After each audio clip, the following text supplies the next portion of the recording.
জিয়াউর রহমানের জীবনের সহজ সরল জীবনের ঘটনাবলীর উপরে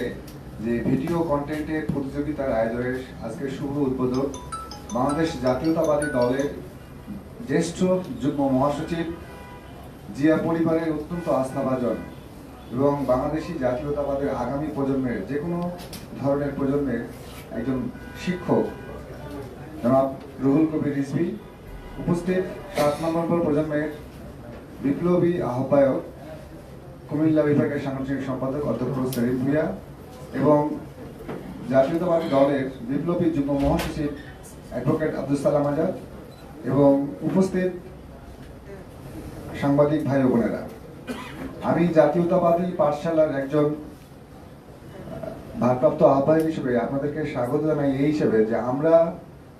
এবং 7ই নভেম্বর প্রজন্ম আমরা বিশ্বাস করি যে আগামী দিনের যে তরুণ প্রজন্ম যদি দেশপ্রেমে উদ্বুদ্ধ হতে চায় তাহলে তাদের কাছে অতীতের উদাহরণ হিসেবে একমাত্র শহীদ রাষ্ট্রপতি জিয়াউর রহমান বীরোত্তমই তাদের সামনে চলে আসে। জিয়াউর রহমানের জীবনের অসংখ্য ঘটনাবলী, যে ঘটনাবলীগুলি যদি আমরা দেখি যে তার একটা হাত ধরি যে অসংখ্যবার মেরামত করতে হয়েছে এবং একটি প্লট সাভারের দিকে মাত্র 6,000 টাকায় তার পাওয়ার কথা ছিল, সে প্রথমে 2,000 টাকা দিতে পেরেছিল এবং এই 1 বছর পরে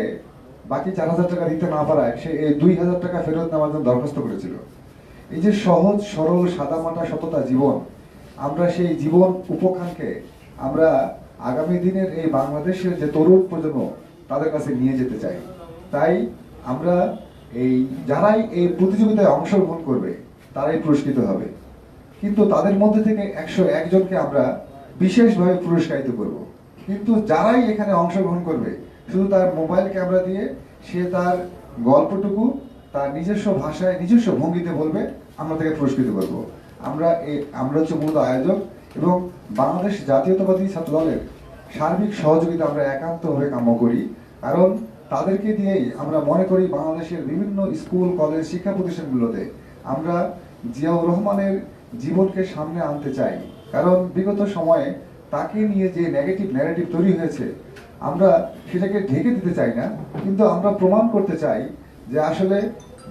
শহীদ রাষ্ট্রপতি জিয়াউর রহমান